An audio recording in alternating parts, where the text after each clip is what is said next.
সকলেই কবি নয়, কেউ কেউ কবি। সত্যি, একজন বিখ্যাত বাঙালি সাহিত্যিক একবার বলেছিলেন, এত কবি কেন? সত্যি, যেখানে চারিদিকে তাকাবেন সবাই নাকি শিল্পী, সাহিত্যিক, কবি, বুদ্ধিজীবী। সমাজে এই বুদ্ধিজীবীদের সংখ্যা যখন খুব বেড়ে যায়, তখন বুঝতে হবে আমাদের বুদ্ধির অবনমন ঘটছে। কারণ স্বাভাবিক নিয়মেই এই শিল্পী, বুদ্ধিজীবী এদের সংখ্যা বাড়তে পারে না। একটা ছোট্ট গল্প আপনাদের সাথে শেয়ার করছি, তাহলেই বোঝা যাবে যে বুদ্ধিজীবী কাদের বলা উচিত এবং কাদেরকে বুদ্ধিজীবী বলা উচিত নয়, যদিও তারা গলা ফাটিয়ে বলে যাবেন আমরাই প্রকৃত বুদ্ধিজীবী।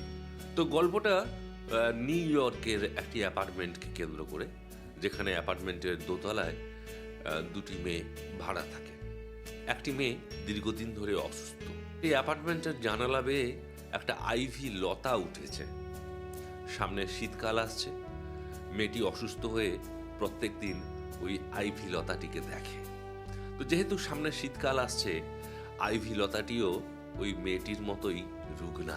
মেয়েটি যেমন ধীরে ধীরে তার দীর্ঘ রোগভোগের কারণে তার শারীরিক শক্তি হারাচ্ছে, সেরকম আসন্ন শীতের জন্যে আইভি লতাটিও ধীরে ধীরে বিবর্ণ হচ্ছে। একসময় সেই রুগ্না মেয়েটি, যে অসুস্থ অবস্থায় দীর্ঘদিন বিছানায় শুয়ে রয়েছে, তার মনে হলো যে যেদিন ওই আইভি লতাটি শুকিয়ে মরে যাবে, ঠিক সেদিন সেও আর বাঁচবে না। তো এরকম একটা সময়ে আমরা জানতে পারি যে নিচের তলায় অ্যাপার্টমেন্টে একজন ব্যর্থ চিত্রশিল্পী ভাড়া থাকেন। তার ইচ্ছা, তিনি জীবনে অন্তত এমন একটা ছবি আঁকবেন যার জন্যে লোকে তাকে মনে রাখবে। কিন্তু দুঃখের বিষয়, তিনি আজ পর্যন্ত সেই ছবি আঁকতে পারেননি।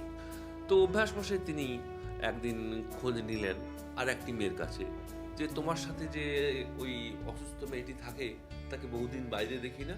সেই মেয়েটি বলল যে, জানেন শিল্পী, একটা অদ্ভুত ব্যাপার, বিছানায় বন্দি মেয়েটি তো অসুস্থ, ধীরে ধীরে তার শারীরিক অবস্থার অবনতি ঘটছে এবং আমি খুব চিন্তায় আছি যে আমাদের জানালার বাইরে একটা আইভি লতা বেয়ে উঠেছে এবং ওই অসুস্থ মেয়েটি প্রত্যেক দিন ওই আইভি লতাটিকে দেখে এবং সে বিশ্বাস করে যে যেদিন ওই আইভি লতাটি পুরোপুরি ঝরে পড়বে, সেদিন সেও মারা যাবে। সামনে শীতকাল আসছে, তো আমার খুব ভয় লাগছে যে শীতকালে যখন বরফ পড়বে, তখন ওই আইভি লতাটি মরে যাবে, ঝরে পড়বে, তখন হয়তো ওই মেয়েটিকেও আর বাঁচানো যাবে না। তার কয়েকদিন পরেই নিউ ইয়র্কের ওই অঞ্চলে প্রবল তুষার ঝড়। মেয়েটি বারে বারে দেখছে ওই আইভি লতাটিকে। আইভি লতাটি প্রাণপণে ওই তুষার ঝড়ের সাথে লড়াইয়ের চেষ্টা করছে, কিন্তু মনে হয় সে পারবে না। ওই রাতেই আইভি লতাটি ঝরে পড়বে। আর মেয়েটিরও দৃঢ় বিশ্বাস, সকালে উঠে যদি সে দেখে আইভি লতাটি ঝরে পড়ে মরে গেছে, তাহলে সেও আর বাঁচবে না। তো সেই রাত্রে প্রচণ্ড ঝড়। মেয়েটি বারে বারে আইভি লতাটির দিকে তাকাচ্ছে। আইভি লতাটি বিবর্ণ হয়ে দুলছে, যে কোনো সময় ঝরে পড়বে। এইভাবে মেয়েটি ঘুমিয়ে পড়ল। অসুস্থ মেয়েটি ঘুমিয়ে পড়ল। পরের দিন সকালবেলা যখন অসুস্থ মেয়েটির ঘুম ভাঙল, তখন সে দেখলো, আরে আইভি লতাটি তো ঝরে পড়েনি শীতে প্রবল তুষার ঝড়ে, বরং সকালবেলা আইভি লতাটিকে আরো সুন্দর লাগছে, আরো সবুজ লাগছে। একটা সুন্দর টকটকে সবুজ আইভি লতা তার জানলার সারসিতে বাতাসে যেন দুলছে। এটা দেখার পরে মেয়েটি মন থেকে রিল্যাক্সড ফিল করলো। মনে হলো যে আইভি লতাটি যেন তারই প্রতীক। সেও ধীরে ধীরে সুস্থ হয়ে উঠতে লাগলো এবং কয়েক সপ্তাহ বাদে আইভি লতাটির মতো মেয়েটিও সুস্থ হয়ে উঠল। দুজনেই যেন সতেজ। মেয়েটি সুস্থ হওয়ার পরে হঠাৎ একদিন আরেকটি মেয়ে যে তার সাথে থাকে তাকে খোঁজ করছে, আচ্ছা ওই নিচের তলায় যে শিল্পী থাকে তাকে বহুদিন দেখি না, তাকে একবার নিয়ে এসো তো। তখন মেয়েটি বলল, আর বলো না, শিল্পী মারা গেছে। ওই যেদিন ঝড় হয়েছিল, যেদিন আইভি লতাটা তোমার বারবার তুমি বলছিলে, তোমার মনে হচ্ছিল যে আইভি লতাটা ঝরে পড়ে মরে যাবে এবং তুমিও আর বাঁচবে না, সেই দিন রাত্রিবেলা সেই শিল্পী মারা যায়। তখন রুগনা মেয়েটি বলল, কি করে শিল্পী মারা গেল? তখন সেই মেয়েটি বলল, মারা গেলেন কারণ তিনি জীবনে তার জীবন দিয়ে তার জীবনের শ্রেষ্ঠ কাজটি করে গেছেন। কি সেই কাজ? না, যখন প্রচন্ড ঝড় হচ্ছিল, তুমি বারবার দেখছিলে সেই আইভি লতার দিকে, দেখতে দেখতে ঘুমিয়ে পড়লে, তখন সত্যি আইভি লতাটি ঝরে পড়ে মরে গেছে। না, তাহলে তাহলে আমি যে দেখছি আইভি লতাটা এখনো সুন্দর টসটসে হয়ে বাইরে, সার্সির বাইরে বাতাসে নড়ছে। বলছে, না, ওটা তোমার মনের ভুল।